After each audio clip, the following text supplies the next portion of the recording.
Oke, saya lanjutkan. Sudah jelas suara saya? Jelas, Pak. Berapa? Baik, Pak, ya. jelas. Jadi ini terkait dengan DAI 3 yang akan Anda ambil di semester depan ya, dan mulai dipersiapkan di semester ini melalui Tekban 3, Tekban 2 ya. Jadi secara fungsi di sini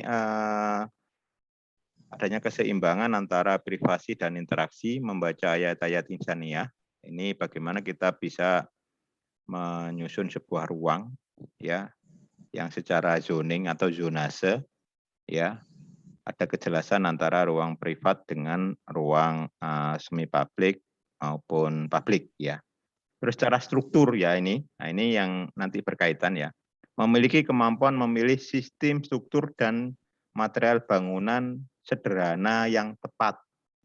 Jadi untuk bangunan 2 lantai ini masih konteksnya masih bangunan sederhana ya. Jadi bagaimana secara struktur ini kita bisa memilih ya, karena kalau kita berbicara struktur tentunya banyak alternatif ya, mulai dari substructure. Substructure itu struktur pondasi, terus juga middle structure, kolom, balok ya, sampai up structure, struktur atap ya. Oke, selanjutnya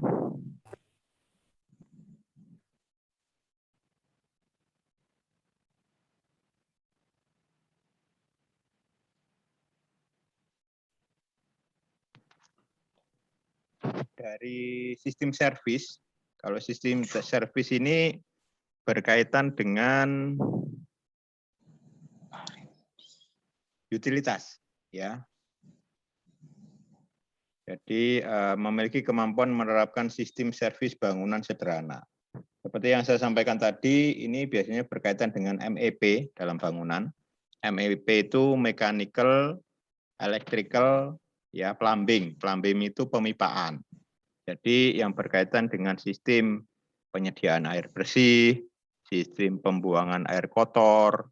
Kalau mechanical, electrical itu ya berkaitan dengan listrik ya, elektrikalnya ya, dan misalnya sound system dan lain sebagainya itu terkait dengan sistem servis ya. Jadi bagaimana utilitas dalam bangunan itu bisa terencana dengan baik ya. Terus untuk dokumen gambar ini sesuai dengan deskripsi tadi ya. Jadi gambar desain dan detail engineering design. Jadi gambarnya ini nanti Anda sudah menggunakan media CAD ya atau CAD ya, karena detail engineering design ya. Tentunya akan susah kalau manual ya. Jadi saya harapkan Anda terus mengasah untuk kemampuan untuk program atau CAD ya, atau program-program lain yang sejenis lah ya. Dan RAB ya, di sini rencana anggaran biaya nanti akan kita berikan materi bagaimana menghitung biaya konstruksi ya. Terus teknik presentasi di sini manual or digital with computer assisted ya. Jadi banyak ke computerized ya nanti ya. Nah ini contohnya nanti rumah tinggal ya, atau mungkin kombinasi dengan fungsi ruang lain juga bisa. Ya. Oke, itu terkait dengan keterkaitan DAI 3 dengan Tekban 2. Ya. Ada yang ditanyakan sampai sini? Silakan. Aku agak malu.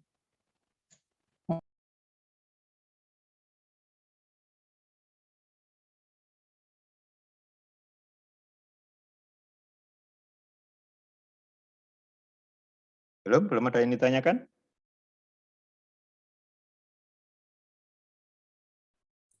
Belum, Pak. Belum ya. Oke. Ya kalau belum saya lanjutkan dulu. ini terkait dengan teknologi bangunan ya. Jadi teknologi itu adalah intinya ya merupakan terapan praktis dari pengetahuan ya, khususnya dalam ruang lingkup tertentu. Nah, ini teknologi yang terkait dengan bangunan ya, bagaimana penerapan teknologi itu untuk proses membangun. Ya, jadi itu terkait dengan teknologi. Jadi di sini adanya pengetahuan ya yang bersifat terapan praktis. Terapan praktis itu ya praktek ya, bukan dalam tataran teoritis ya atau teori saja, tapi bagaimana itu diterapkan secara praktis sehingga seperti yang saya sampaikan tadi ini merupakan desain gambar kerja ya atau gambar bestek. Gambar bestek itu gambar lapangan ya atau gambar yang nanti menjadi acuan untuk proses pembangunan. Itu yang disebut dengan terapan praktis ya. Dalam konteks bangunan di sini untuk bangunan 2 lantai, tentunya ada beberapa hal yang perlu diperhatikan ya. Di antaranya yang berkaitan dengan strukturnya atau strukturnya, terus berkaitan dengan building service-nya atau utilitasnya, dan berkaitan dengan pemilihan material. Ya, ini nanti tentunya banyak sekali alternatif, banyak sekali pilihan. Ya, tentunya kita harus punya reasoning tersendiri ya, atau alasan tertentu untuk memilih baik sistem struktur, sistem utilitasnya maupun untuk materialnya. Nah, ini tentunya nanti berkaitan dengan konsep yang mau diterapkan ya. Jelas menggunakan konsep fungsional ya dan memperhatikan nilai-nilai estetika ya yang tetap berdasarkan nilai-nilai Islami ya. Dan secara sains bangunan yaitu pengkondisian ruang ya bangunan baik untuk sistem pencahayaan ya, sistem penghawaan itu secara alami ya. Itu terkait dengan teknologi bangunan ya. Selanjutnya ini untuk bangunan fokus bangunan rumah tinggal 2 lantai. Ya. Ini nanti struktur, untuk pemilihan struktur ya tentunya sesuai dengan fungsinya ya. Nanti ada materi tersendiri tentunya dengan struktur baik struktur pondasi atau substructure ya. Jadi nanti ada beberapa alternatif yang bisa diterapkan ya, yang tentunya harus memenuhi kaidah-kaidah struktural. Kaidah-kaidah struktural itu ya efisien, ya kuat, ya stabil, ya terus secara teknik relatif mudah dengan kebutuhan lah seperti itu. Selanjutnya utilitas atau building service ini juga untuk bangunan 2 lantai. Sistem isolasi vertikal yaitu untuk bangunan 2 lantai ya bisa menggunakan tangga, bisa menggunakan ya itu efektif ya. Juga sistem pemipaan atau plumbing biasanya ya terkait dengan air bersih, air kotor, bagaimana merencanakan sistem penyediaan air bersih yang baik, bagaimana merencanakan sistem pembuangan pemipaan air kotor yang memenuhi standar ya, termasuk nanti terkait dengan sistem mechanical electrical ya atau juga akan saya berikan juga untuk AC mungkin ya, AC yang untuk rumah tinggal yang sederhana ya. Selanjutnya material dan bahan bangunan. Untuk material dan bahan bangunan ini biasanya dikelompokkan, nanti ada material atau bahan bangunan untuk struktur, ada material untuk arsitektur atau finishing biasanya ya. Ada material untuk mechanical, electrical, dan plumbing. Itu ada materialnya juga. Dan satu lagi mungkin nanti bisa ditambahkan juga untuk yang berkaitan dengan landscape atau taman lah, taman-taman kecil untuk sebuah rumah. Itu bisa ditambahkan. Terus RKS itu rencana kerja dan syarat-syarat seperti yang saya sampaikan tadi, ini terkait dengan teknik metode pelaksanaan ya. Jadi ini memang cenderung ke arah teknis ya. Sampai yang terakhir nanti RAB, rencana anggaran biaya, dan TS. TS itu time schedule. Ya, time schedule, jadi berdasarkan RAB-nya, ya berdasarkan RKS-nya dalam pembangunan sebuah rumah itu harus dibuat time schedule-nya. Berapa lama di waktu yang dibutuhkan, ya kan? Terus target-target yang harus dipenuhi untuk setiap tahapan, mulai dari pondasi sampai finishing, katakanlah itu nanti ada di sini. Ya, ini terkait dengan materi pokoknya untuk struktur bangunan pada rumah tinggal 2 lantai. Di ini pembagian sistem strukturnya ya, ini mungkin sudah Anda kenal ya. Ada substructure, ada middle structure, ada abstructure, ini masih secara umum ya. Nanti akan kita kupas satu-satu pada saat pokok bahasan terkait dengan struktur. Ya. Terus ada utilitas, di sini ada plumbing. Plumbing itu yang berkaitan dengan pipa atau piping ya. Mechanical yang berkaitan dengan mesin-mesin mekanik. Kalau dari rumah tinggal biasanya belum banyak ya, paling biasanya untuk water pump ya, untuk pompa air itu ada mekaniknya. Kalau electrical ini berkaitan dengan listrik ya, lampu untuk stop kontak ya, itu atau untuk elektronik dan lain sebagainya itu di electrical ya. Terus untuk material bangunan seperti yang saya sampaikan tadi, ada material struktur ya, ada material arsitektur, ada material mechanical, electrical, dan plumbing ya. Nah, ini secara rinci ya untuk pokok bahasan ya. Nanti secara lebih detail nanti Anda bisa lihat di RPS-nya, nanti kita share. Jadi untuk pokok bahasan ada 5 pokok bahasan utama. Yang pertama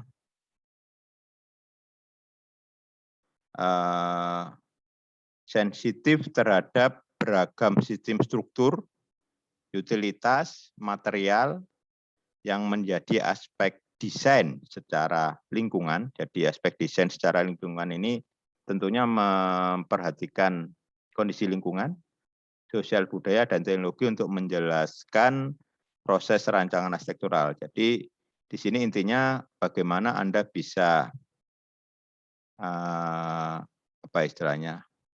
responsif ya, atau pahamlah terhadap sistem struktur terutama untuk bangunan rumah tinggal 2 lantai, termasuk sistem utilitas dan juga materialnya. Ya, ini menjadi aspek yang penting dalam perencanaan bangunan. Jadi mungkin begini, mungkin selama ini dalam mendesain Anda itu secara persentase masih banyak hanya mempertimbangkan bentuk, sehingga ya bentuknya dieksplor sebebas mungkin. Tapi di sini juga dalam membuat bentuk ya, kita harus mempertimbangkan, atau di sini bahasanya sensitif ya. Jadi harus mempertimbangkan sebenarnya, mempertimbangkan terkait dengan sistem strukturnya. Ya, pondasinya gimana, kolomnya seperti apa, baloknya seperti apa, ya. Terus struktur atapnya seperti apa. Nah, jadi harus mempertimbangkan atau sensitif terhadap sistem struktur, utilitasnya juga begitu, ya. Terus materialnya juga yang digunakan, ya. Mau pakai material fabrikasi atau buatan pabrik, atau mungkin mau menggunakan material-material alami misalnya, itu penerapannya di sana. Ya. Selanjutnya ragam sistem struktur pada bangunan dua lantai yang meliputi struktur bawah, ini pondasi ya, badan atau middle structure ya, dan atap. Ya, ini lebih rinci terkait dengan sistem strukturnya. Yang ketiga ragam material. Nah, sehingga begini, saya harapkan Anda mulai apa ya istilahnya, sering browsing atau mungkin sering main-mainlah ke toko bangunan atau ke depo bangunan. Nah, itu sangat penting untuk memberikan atau mempunyai referensi ya terkait dengan material bangunan dua lantai, ya, baik untuk penyelesaian interior, ya, maupun untuk eksterior. Ya, banyak sekali ragamnya terkait dengan material ini, ya. Anda harus mempunyai referensi yang banyak ini ya. Ya, bisa juga Anda akses dari brosur atau web-web online ya, atau melihat secara langsung di toko bangunan atau depo bangunan, itu kan nyaman ya tempatnya ya. Terus tanggapan pada bahan material struktur, ya seperti yang saya sampaikan tadi, struktur, utilitas, ya. Jadi pengetahuan material ini sangat penting ya, karena tentunya dengan memahami material kita akan memahami karakter dari material itu, termasuk secara fungsinya, ya. Jadi tanggapan pada bahan material struktur, utilitas, dan penyelesaian yang ada dan trending secara arsitektural. Jadi kita harus apa istilahnya, mengikuti perkembangan lah. Yang lagi in sekarang itu apa? Ya, kita harus tahu. Masuk material yang sangat pesat ya. Material atap, penutup atap, pelapis dinding dan lain sebagainya itu kan plafon dan lain sebagainya itu kan berkembang sangat pesat. Anda harus tahu ya.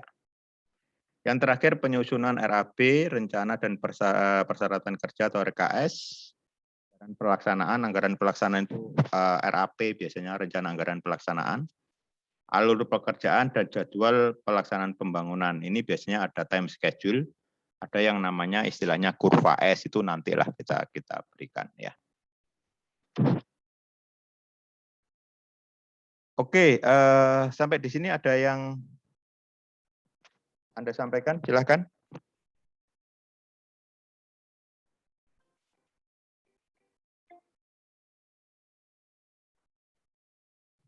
Halo.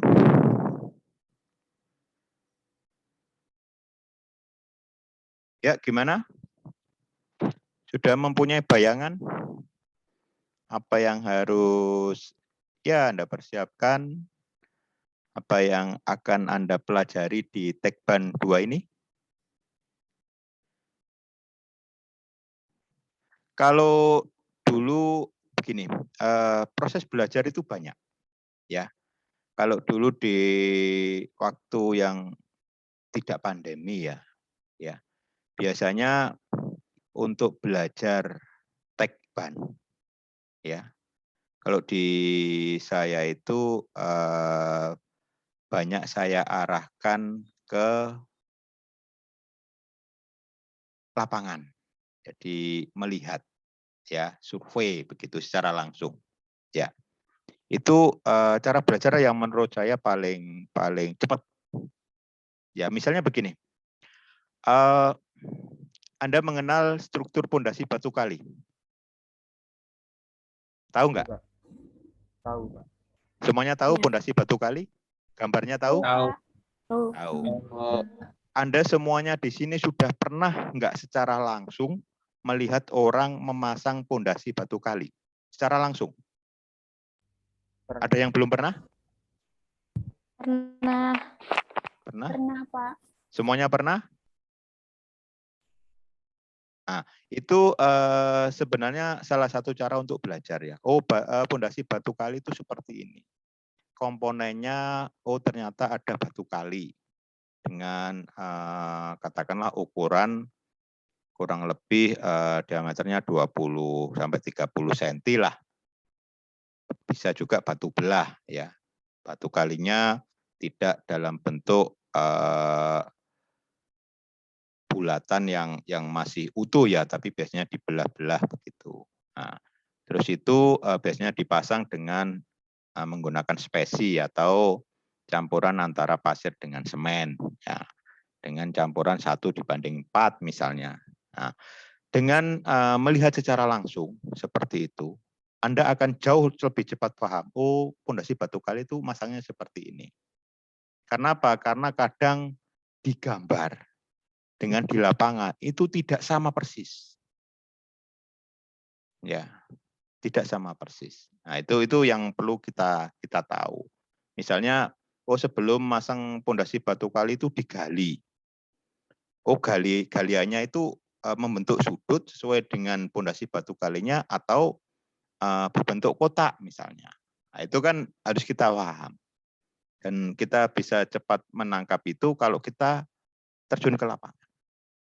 Nah, maksud saya begini, untuk bisa memahami tentang teknologi bangunan rumah tinggal 2 lantai, ya akan sangat baik jika Anda secara langsung melihat ya rumah tinggal 2 lantai yang sedang dibangun.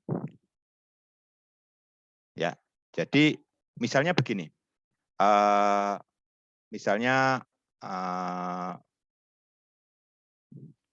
materinya tentang pondasi. Coba Anda lihat ya di lapangan orang yang sedang mengerjakan pondasi untuk bangunan rumah tinggal 2 lantai. Nah, itu jauh lebih mudah nanti Anda memahami.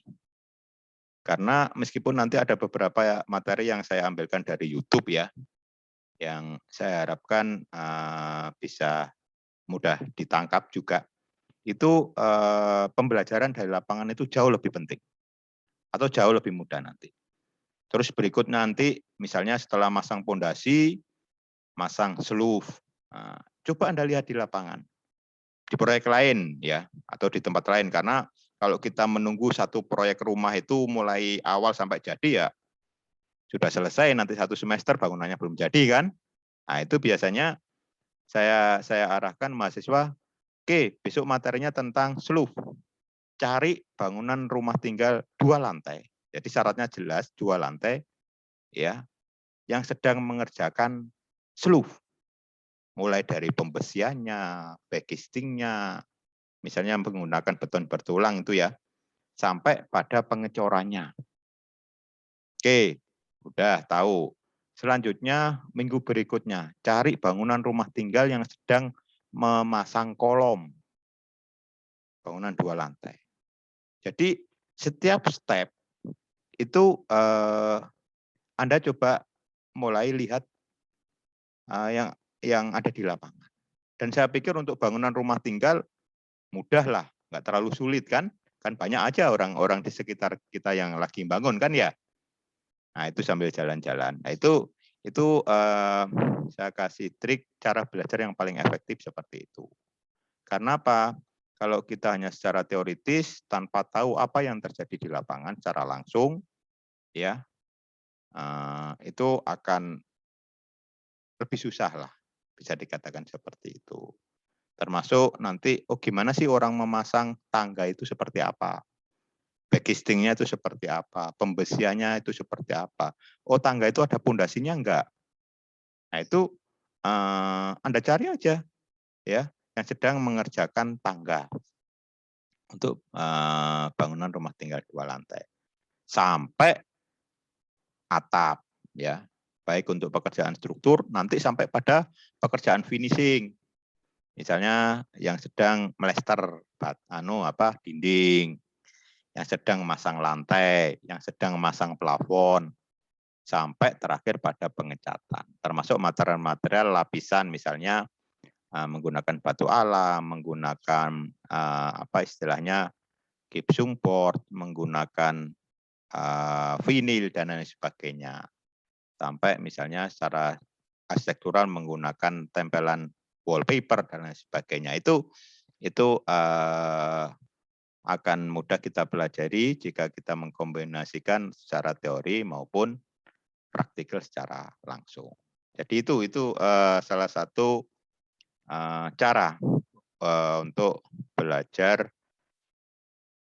tentang teknologi bangunan secara langsung di lapangan. Karena begini, nanti setelah Tekban 2 Anda lulus, masuk nanti semester depan masuk ke DAI 2, secara konsep sudah bisa merancang rumah tinggal 2 lantai, secara teknologi bangunan, struktur utilitas dan material sudah menguasai, ya seharusnya Anda sudah bisa menerima proyek rumah tinggal. Ya, jadi di semester depan, setelah lulus semester depan, Anda sudah bisa menerima proyek rumah tinggal.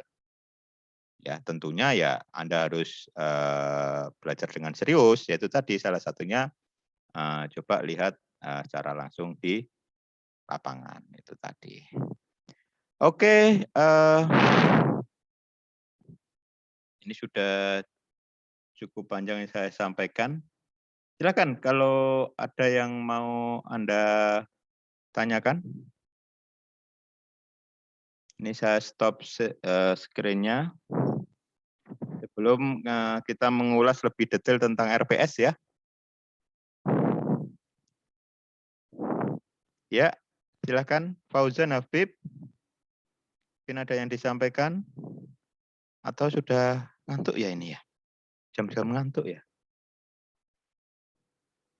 Mau asar ya?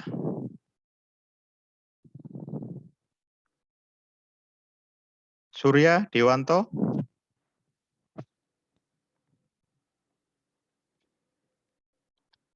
Atau gini, coba kita relax aja hari ini ya, kita relax hari ini karena masih perdana.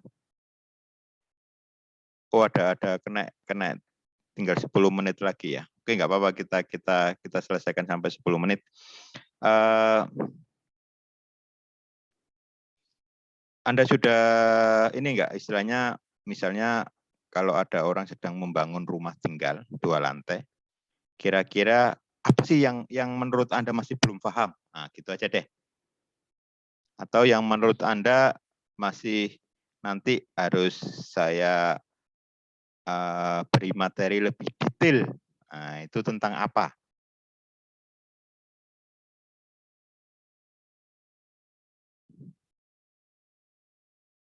Halo? Oh iya Pak. Saya Pak. Ya. Saya Muhammad Ridwan Afandi. Ya lebih keras. Oh iya Pak. Saya Muhammad Ridwan Afandi izin Ya. bertanya. Ya, Ridwan. Silakan Ridwan. Kalau pembangunan rumah tinggal itu saya yang agak bingung itu di bagian plumbing pada lantai 2. Misalnya kalau ada kamar mandi di lantai 2 itu saluran plumbingnya itu gimana? Gitu Pak. Oke. Pernah lihat secara langsung? Kalau pemasangan plumbing pada lantai 2 itu belum pernah Pak. Belum pernah. Oke. Sekarang pertanyaan bagus ya, tapi saya kembangkan pertanyaan Anda. Kalau kita memasang pipa atau plumbing ya, di kamar mandi katakanlah di lantai 2. Ya. Itu ada beberapa tipe kalau kita lihat di lapangan ya. Plumbing itu kita pasang di dalam cor beton atau di bawah cor beton atau di atas cor beton yang betul. Kalau di dalam cor beton ya berarti ikut kecor ya. Dicor pada saat ngecor lantai gitu ya. Kalau di atas cor berarti mungkin di bawah keramiknya atau granit. Kalau di bawah cor beton berarti dia berada di atas plafon. Itu yang betul yang mana? Kalau saya kira sih itu yang betul di atasnya rangka plafon. Di atasnya rangka plafon, berarti di bawah plat beton. Iya. Alasannya? Karena kalau di bagian dalam plat betonnya nanti memotong pada bagian tulangannya, Pak. Gitu. Oke, selain itu alasannya apa kira-kira? Karena pipa terbuat dari plastik sih, Pak. Ya mungkin kalau ada pipa besi gitu dari harga mungkin kemahalan gitu. Alasan lain? Kalau terjadi kebocoran gitu Pak tiba-tiba. Itu yang betul. Ya. Kalau terjadi kebocoran, kita pasang pipa di atas plafon, jauh lebih mudah deteksinya. Dan memperbaikinya lebih ringan biayanya. Coba Anda bayangkan, di dalam cor beton, ya, terus bocor. Anda mau bongkar itu cor beton? Sangat tidak mungkin dan sangat susah. Paling ya ditutup, ganti pipa lagi kan? Atau di bawah ini tadi pasangan keramik atau granit. Sama. Kalau terjadi kebocoran kecil katakanlah, itu deteksinya susah sekali. Meskipun ada alat ya, tapi deteksinya sangat susah. Selain itu biaya repair, perbaikannya itu jauh lebih mahal. Maka yang betul adalah dia berada di atas atau bisa di atas atau di bawah rangka plafon. Atau di atasnya lah, di atas rangka plafon pasti ya kan, di bawahnya ada plafon ya. Itu yang betul adalah di atas rangka plafon atau di atasnya plafon. Nah, itu contoh ya. Dan nanti banyak sekali kasus-kasus yang akan kita gali. Ya, itu contoh ya. Jadi kalau terkait dengan Anda tanyakan tadi bagaimana sistem plumbingnya, ya ada standarnya. Biasanya terkait dengan kemiringan. Plumbing itu nanti ada air bersih, ada air kotor. Ya tentunya biasanya ukurannya lebih besar air kotor, ya kan? Kalau air bersih dengan pipa, dengan dim atau 3/4 dim sampai 1 dim itu sudah cukup. Tapi kalau untuk air kotor itu juga ada dua, ada gray water istilahnya, air dari buangan kamar mandi, ada juga black water dari kloset. Ada standar sudut kemiringan. Nah, untuk sambungan itu tidak selalu 90 loh ya. Ada yang 45, ada yang 60 derajat ya. Macam-macam sambungan itu banyak. Nah, terus bagaimana misalnya untuk merencanakan supaya tidak terjadi arus balik, ya itu juga penting. Jadi mungkin begini, habis ini nanti kita diskusi aja lewat grup.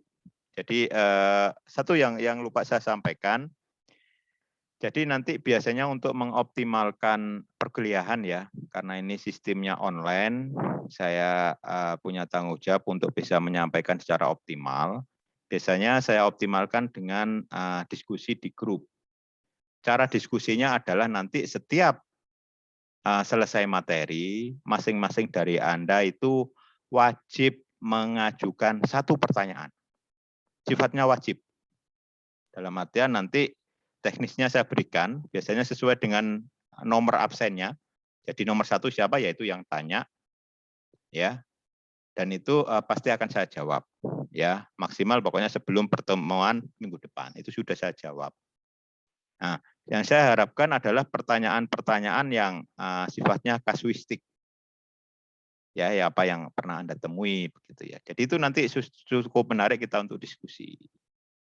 Seperti itu ya. Jadi kita optimalkan karena kita tidak bisa full time-nya juga karena ada keterbatasan, sehingga kita optimalkan lewat diskusi. Dan biasanya untuk seluruh mata kuliah saya itu seperti itu. Jadi setiap sesi terakhir itu saya buat list untuk daftar pertanyaan. Dan saya harapkan pertanyaannya simple aja, dalam artian singkat, jelas, ya, dan pertanyaan yang bermutu lah, ya, jangan pertanyaan yang sudah kita tahu jawabannya, ya, seperti itu. Itu nanti akan kita terapkan juga untuk bisa mengeksplorasi materi yang kita sampaikan. Baik, waktunya kita juga sudah mau habis. Jadi mungkin itu yang bisa saya sampaikan pertemuan hari ini. Materi hari ini SAP kontrak perkuliahan juga nanti akan saya share ya di grup ya. Terus ini juga saya record ya. Nanti saya bikin link di YouTube ya. Anda bisa putar berulang-ulang lah supaya lebih jelas. Itu ya. Oke. Baik, Pak. Gimana? Baik, Pak. Oke Ya, ya. baik, Pak. Terima kasih. Kita belum bisa full time ya, karena ini tadi juga settingan Zoom-nya ternyata belum terupdate sehingga masih berbatas 40 menit ya. Baik, itu yang bisa saya sampaikan. Terima kasih. Kurang lebihnya mohon maaf. Selalu jaga kesehatan ya, dan selalu prokes ya. Kita punya banyak teman, kita punya keluarga, ya, jaga diri semuanya supaya selalu sehat walafiat. Amin, ya. Saya akhiri, wabillahi taufiq wal hidayah. Wassalamualaikum warahmatullahi wabarakatuh. Waalaikumsalam Waalaikumsalam warahmatullahi wabarakatuh. Terima kasih, Bapak. Terima kasih, Pak.